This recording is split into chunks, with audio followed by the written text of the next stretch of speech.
الحمدللہ رب العالمین والصلاة والسلام علی سید الانبیاء والمرسلین اما بعد فاعوذ باللہ من الشیطان الرجیم بسم اللہ الرحمن الرحیم۔ الحمدللہ الہادی پروگرام میں صحابہ کرام علیہم الرضوان کے فضائل، مناقب، آپ کی مدح، آپ کی ثنا اللہ تبارک و تعالیٰ کی طرف سے آپ حضرات کے لیے تعریفی کلمات ذکر کیے جا رہے ہیں، اور یہ بہت بڑی بات ہے کہ اللہ تعالیٰ جس کی تعریف کرے، جس کی مدح خود اللہ تعالیٰ کرے، تو اس شخص کے بارے میں یا اس گروہ کے بارے میں، اس جماعت کے بارے میں ہمیں کیا ذہن رکھنا چاہیے۔ سوچئے کہ جس کی گواہی اللہ تعالیٰ دے۔ آج یہاں پر اگر کوئی میڈیا پر کسی کے بارے میں اچھے کمنٹس دیتا ہے، چاہے دینے والا عام سے آدمی کیوں نہ ہو، اگر 1 2 3 4 اس کے بارے میں اچھے انداز سے بول دیتے ہیں تو ہم کہتے ہیں نہیں یار کچھ نہ کچھ تو ہوگا نا، تبھی لوگ اس کے بارے میں اچھی بات کہہ رہے ہیں۔ تو یعنی ہم فوراً اس کا یقین کرتے ہیں، اور جب لوگ کمنٹس دیتے ہیں تو ہم سوچنے پہ مجبور ہو جاتے ہیں کہ یقیناً اس میں کچھ اوصاف، کچھ کمالات ہوں گے، ورنہ ایسے تو کوئی بھی تعریف نہیں کرتا ہے۔ اور پھر جیسے جیسے بڑی شخصیات تعریف کرتی چلی جائیں، جو صاحب الرائے ہوں، جن کو دقت نظری حاصل ہو، جو اچھے تنقید نگار ہیں، ان کے زبان پہ تعریفی کلمات جاری ہو جائیں تو اور زیادہ تعجب پیدا ہوتا ہے، اور ہم اور زیادہ یقین کے قریب ہو جاتے ہیں کہ اب تو یقیناً یہ ایسا ہے۔ تبھی تو دیکھیں بڑے بڑے دانشور، بڑے بڑے نقاد ان کے لیے اس طرح تعریفی کلمات کہہ رہے۔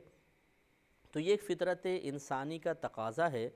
کہ جب کوئی عظیم ہستی کسی کے لیے تعریفی کلمات کہتی ہے تو ہم فوراً یقین کرتے ہیں، اور اس یقینی کیفیات ہمارے اندر ایک تبدیلی کا تقاضا کرتی ہے کہ اگر ہم کسی شخص سے پہلے بدگمان تھے مثال کے طور پر، یا پہلے کوئی اس نے ظن قائم نہیں کر رہے تھے، یا غلط فہمیوں کے شکار تھے، تو پھر یہ تعریفات وغیرہ تمام باطن کو صاف کر دیتی ہے، اور ہم کہتے ہیں یار ہم تو پتہ نہیں کیا سوچ رہے تھے، دیکھو بڑے بڑے لوگ گواہی دے رہے ہیں، اس کا مطلب ہے یہ آدمی ٹھیک ہے۔ تو اسی طریقے سے اب اس مقام پر آ جائیں کہ جب اللہ تبارک و تعالی کسی کی تعریف بیان فرمائے، اس کی مدح بیان فرمائے، اس کے فضائل و مناقب کا ذکر کرے، تو بتائیے کوئی شک و شبہ رہ جاتا ہے؟ اور اس کے بعد پھر ہمیں غور و تفکر کرنا چاہیے کہ اگر خدا نخواستہ کسی کے بارے میں ہمارے دل میں اس طرح کی کوئی غلط فہمی تھی یا کوئی اور مسئلہ تھا، تو پھر اسے فوراً سے پیشتر ختم کرنا چاہیے، کیونکہ اگر پہلے توجہ نہیں تھی تو اب توجہ ہو گئی کہ تعریف کرنے والا اللہ تعالیٰ، ان کے ذات کے ساتھ برے اوصاف سے برات ظاہر کرنے والا اللہ تبارک و تعالیٰ، یعنی اس بات کو ظاہر کرنے والا کہ وہ کسی بھی گندی چیز کے ساتھ متصف نہیں ہے۔ آپ کو یاد ہوگا 1 2 پروگرام پہلے میں نے عرض کیا تھا، قرآن خود گواہی دے رہا ہے کہ اللہ تعالیٰ نے ان کو کفر سے بچا لیا ہے، فسق و فجور سے، ہر قسم کی گندگی سے محفوظ کر دیا ہے۔ تو جب اللہ تعالیٰ ان کے بارے میں یہ کلمات ارشاد فرمائے تو بس پھر کسی شک و شبے کی کوئی گنجائش نہیں رہ جاتی۔ ایسے ہی آج دیکھیں سورہ فتح کی آیت نمبر 29 سے انشاءاللہ، یہ آیت نمبر 29 ہے، کافی طویل ہے، اس میں تمام تقریباً جو فضائل و مناقب ہیں وہ صحابہ کرام علیہم الرضوان کے ذکر کیے گئے ہیں۔ چنانچہ اللہ تعالیٰ ارشاد فرماتا ہے بسم اللہ الرحمن الرحیم کہ محمد الرسول اللہ، محمد اللہ کے رسول ہیں، والذین معہ، اور وہ لوگ جو ان کے ساتھ ہیں یعنی صحابہ کرام علیہم الرضوان،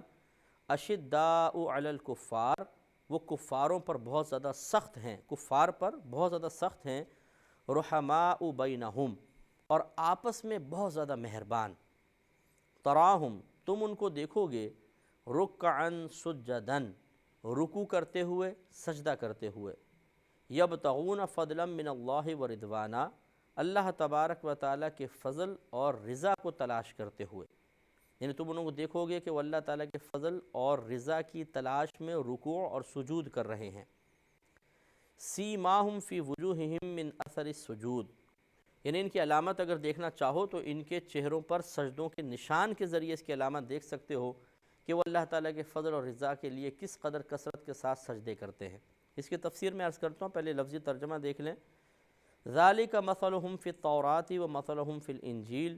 یہ ان کی صفت توریت میں بھی ہے اور ان کی صفت انجیل میں ہے، وہ آگے صفت آ رہی ہے۔ کزرع، جیسے کہ ایک کھیتی، اخرج شطأہ، کہ کہ اس نے اپنا باریک سا ایک پودا نکالا، فآزرہ، پھر اس کو طاقت دی، فاستغلظ، پھر وہ دبیز ہو گئی یعنی پھیلی، تھوڑی سی اور چوڑی ہو گئی، فاستوى علی سوقہ، پھر وہ اپنی پنڈلی پر یعنی اس کے تنے پر وہ کھیتی کھڑی ہو گئی، یعجب الزراع، کسانوں کو بڑی خوبصورت لگتی ہے، اچھی لگتی ہے، لیغیظ بہم الکفار، تاکہ ان سے کافروں کے دل جلیں، وعد اللہ الذین آمنوا، وعدہ فرما لیا ہے اللہ تبارک و تعالیٰ نے ان کے لیے جو ایمان لائے، وعملوا الصالحات منہم، اور ان میں سے یعنی اللہ تعالیٰ نے ان میں سے ان لوگوں سے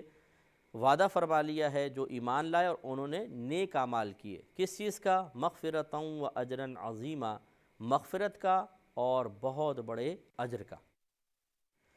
تو آپ دیکھیے کہ اس میں اللہ تبارک و تعالیٰ نے صحابہ کرام علیہم الرضوان کے لیے کتنا اہتمام فرمایا اور مختلف طریقے سے ان کی مدح و ثنا بیان فرمائی ہے۔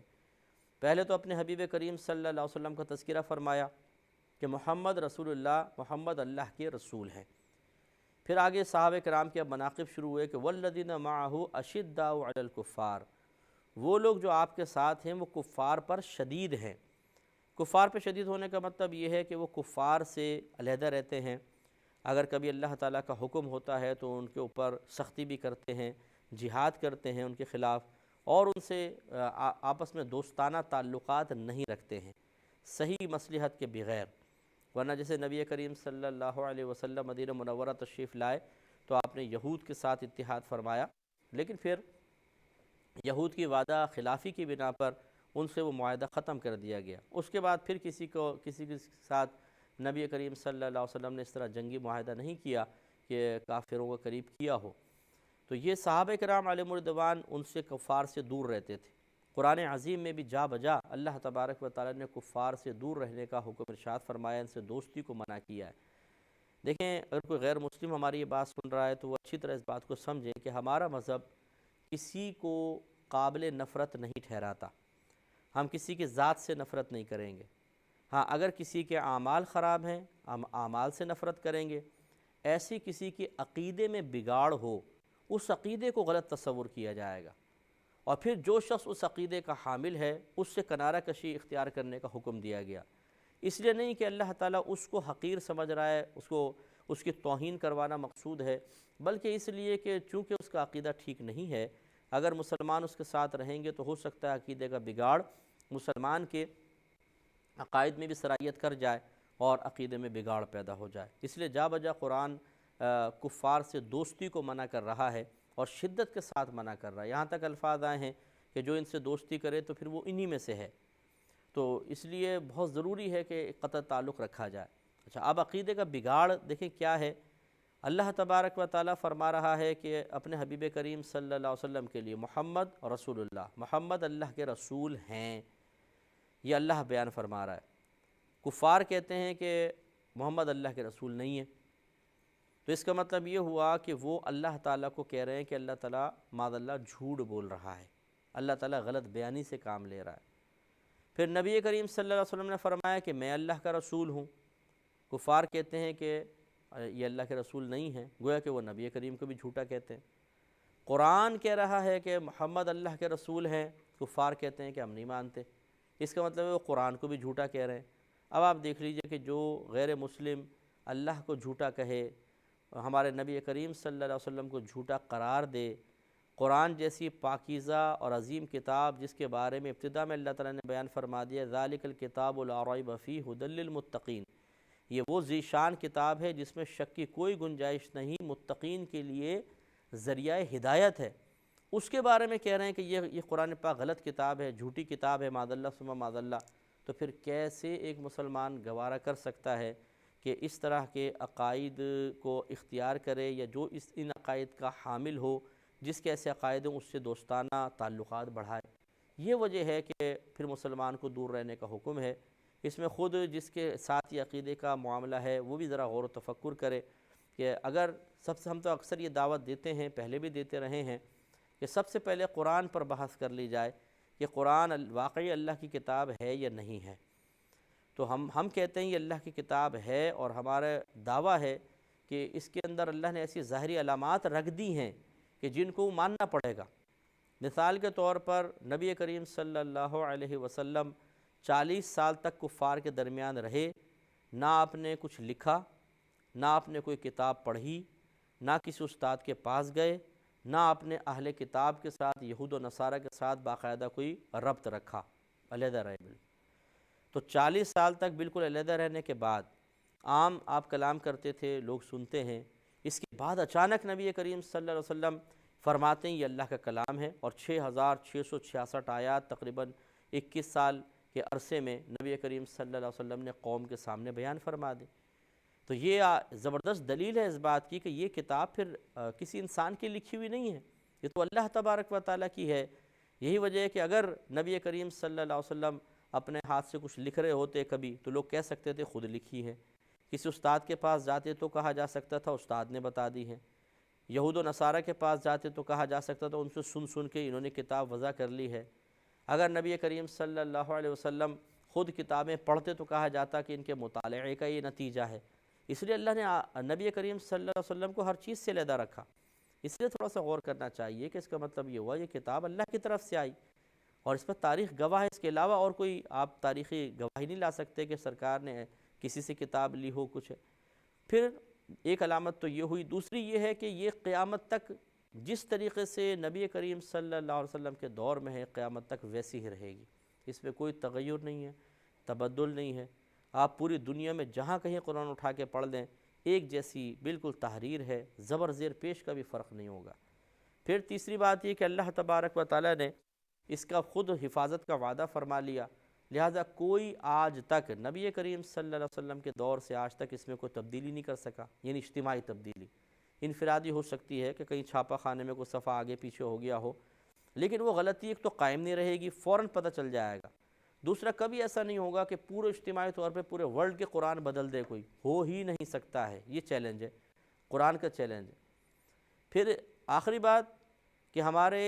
5-6 سال کے بچوں کے سینے میں یہ قرآن محفوظ ہو جاتا ہے، 5-6 سال کے بچوں میں، اس میں 6666 آیات ہیں اور عربی زبان میں ہیں۔ اب جیسے ہم پاکستانی لوگ ہیں، ہماری زبان تو تقریباً مختلف زبانیں ہیں ہمارے، اس میں عربی نہیں ہے، بہرحال اردو بولی جاتی ہے، پنجابی ہے، پشتو ہے، بلوچی زبان ہے، سندھی زبان ہے، ہمارے یہاں زیادہ جو معروف زبانیں ہیں، ہماری عربی تو ہماری مادری زبان نہیں ہے، لیکن اس کے باوجود ہمارا صرف 6 سال کا بچہ اس پوری کتاب کو اپنے سینے میں محفوظ کر لیتا ہے۔ آپ کہیں سے بھی بولیں بیٹا سناؤ، وہ آپ کو سنا دے گا۔ اس کا مطلب یہ ہوا کہ یہ کتاب واقعی اللہ کی کتاب ہے، تبھی اتنی آسانی سے یاد ہو جاتی ہے، ورنہ وہی بچہ اگر اس کو آپ ہماری مادری زبان جو ہماری اردو ملکی زبان کہلاتی ہے، قومی زبان کہلاتی ہے، اس کا ایک 16 صفحے کا رسالہ، پتلا سا رسالہ دے دیں کہ اس کو لفظ بلفظ یاد کر کے بتاؤ، بہت مشکل ہے کہ وہ کر سکے، اور کر لے تو یاد رہے، بہت مشکل ہے۔ تو یہ دلائل ہیں اس پر کہ قرآن پاک اللہ کی کتاب ہے اور حق کتاب ہے۔ بس جب یہ ثابت ہوا کہ قرآن پاک اللہ کی کتاب ہے تو اب اس میں جو کچھ لکھا ہوگا وہ اللہ تبارک و تعالیٰ کی طرف سے ہی ہے۔ تو اس میں یہ لکھا ہے کہ محمد اللہ کے رسول ہے، تو بس ٹھیک ہے، پھر اللہ کے رسول ہے، اس کو مان لینا چاہیے۔ تو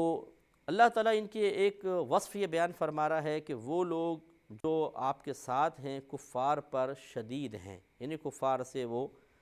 ربط نہیں رکھتے ہیں، میل ملاقات نہیں کرتے ہیں، اور جب اسلام کی دشمنی کا معاملہ آئے کہ کوئی کافر اسلام کے خلاف ہو تو پھر وہ سختی کے ساتھ اس سے جنگ بھی کرتے ہیں۔ یہ معلوم ہوا کہ اللہ تعالیٰ بطور مدح ذکر کر رہا ہے تو ایک مسلمان کو یہ وصف اختیار کر کے رکھنا چاہیے کہ وہ بیجا بلا ضرورت کسی سے اس طرح کا ربط نہ رکھے کہ مذہب اسلام کی توہین تضحیک ہو اور توہین ہو، تحقیر ہو، اور اسی طریقے سے زیادہ محبت والا میلان نہ رکھا جائے کہ بعض اوقات اس طرح اسلام کی پابندیاں بری لگنے لگ جاتی ہیں۔ تو اللہ تعالیٰ نے بڑی حکمت کے ساتھ بیان فرمایا، رحماء بینہم، وہ آپس میں ایک دوسرے سے بہت زیادہ مہربان ہیں۔ اب یہ گواہی دے رہا ہے اللہ تبارک و تعالیٰ، جو آپس میں مہربان ہوتے ہیں ان کے دلوں میں کینے نہیں ہوتے، بغض نہیں ہوتے، نفرت نہیں ہوتی ہے، وہ ایک دوسرے کو نیچا نہیں دکھانا چاہتے ہیں، وہ تو پیار کی بات ہوتی ہے، محبت کی بات ہوتی ہے، جیسے بہن بھائی آپس میں پیار محبت والے ہوتے ہیں۔ ویسے تو بہن بھائی بھی لڑتے ہیں آپس میں، لیکن اکثر ایسی ہوتا ہے کہ تھوڑا خون کا رشتہ ہوتا ہے تو آدمی مروت میں تھوڑا بہت اوپر نیچے کر لیتا ہے، مطلب درگزر کر لیتا ہے اور بنا کر رکھتا ہے۔ تو